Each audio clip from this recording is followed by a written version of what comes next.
سمن آپ ایک بزنس وومن بھی ہیں کہ یہ پہلے تو بتائیں یہ کووڈ نے بزنس کو کتنا افیکٹ کیا ہے، اور اس کے بعد میں آپ سے پھر اگلا سوال رکھتا ہوں کہ لوگ ابھی سیریس لے رہے ہیں یا نہیں لے رہے ہیں، یہ بزنس کو کتنا افیکٹ کیا ہے؟ بزنس آل ٹائپ آف جتنی بھی بزنس کی وہ ٹائپس ہیں ان سب پہ اس نے افیکٹ کیا ہے. میرا جو کام ہے وہ مارکیٹنگ کا ہے، یعنی ایونٹ کا. ایونٹ ویسے ہی سارے بند ہو گئے تھے جب فرسٹ ویو آئی تھی.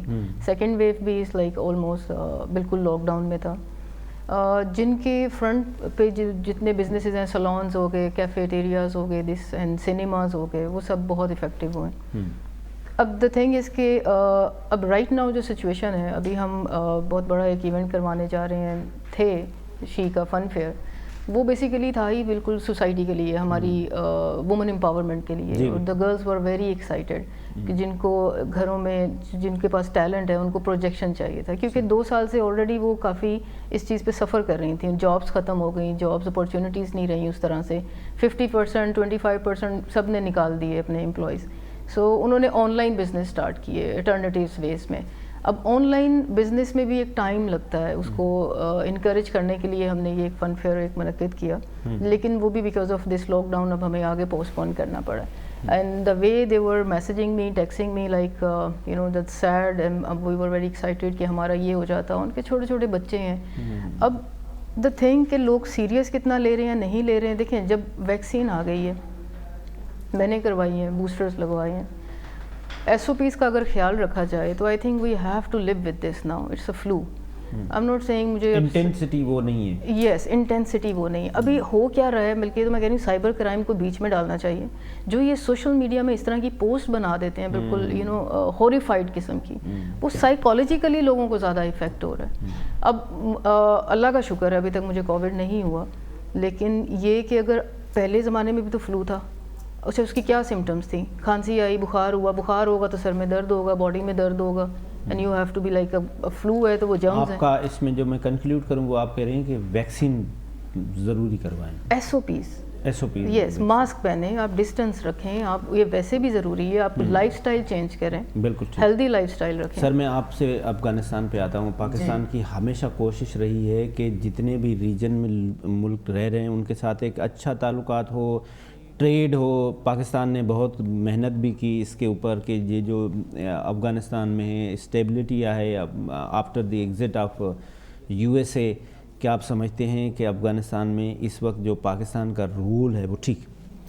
دیکھیں افغانستان اس وقت ریجن میں ایک سب کی نظریں افغانستان پہ ہیں، کیونکہ 20 سال کے بعد وہ لوگ جو بڑے ہوسٹائل تھے وہ پاور میں آئے ہیں. لیکن ان کا یہ کہنا ہے کہ وہ وومن امپاورمنٹ بھی کریں گے، انسانی حقوق کی بھی ادائیاں ان کے سے پوری ہوں گی، نیبر سے تعلقات بھی اچھا رکھیں گے، اور اپنی سرزمین وہ پاکستان کے خلاف یا کسی دوسری زمین کے خلاف استعمال نہیں ہونے دیں. لیکن عملی طور پہ یہ دیکھا جا رہا ہے کہ افغانستان دیوار کی طرف پش ہوتا جا رہا ہے، کیونکہ ایک تو $8 بلین کے جو ان کے فنڈز تھے وہ امریکہ نے فریز کر لی. افغانستان کی جو ایکسپورٹ ہے اس کے لیے ڈالر آپ کے پاس ہے نہیں، ان کے پاس. وہ بڑی مشکل سے جیسے تیسے کر کے ڈالر پاکستان سے خریدتے تھے، جس کی ایک وجہ یہ تھی کہ ڈالر پاکستان میں اتنا اوپر ہو. اگر افغانستان کی اتنی زیادہ ڈیمانڈ نہیں آتی تو ہماری ڈالر اتنے اوپر نہیں جاتا ہے. میں نہیں کہہ رہا یہی فیکٹر ہے، but this was one of the factor. اب انہوں نے ٹوٹل ایکسپورٹ افغانستان نے جو کی وہ 1 بلین کی ہے، وہ مینلی ڈرائی فروٹ وغیرہ کی ہے. تو ان کے جو انفلو آتے تھے ڈونرس ایجنسیز سے، جو گرانٹس آتی تھیں ڈالرز میں، وہ سب بند ہو گئی. یورپین یونین نے بھی بند کر دی ہے، امریکہ نے بھی بند کر دی ہے.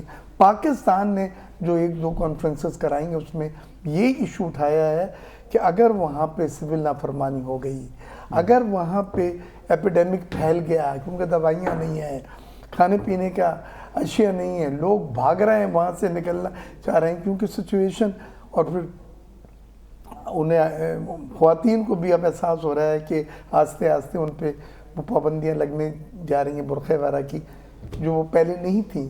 یہ سب چیزیں کمباؤنڈ ہو کے سچویشن مزید خراب ہو سکتی. لہٰذا میں یہ چاہتا ہوں کہ تمام ممالک کو، بالخصوص مسلم ممالک کو،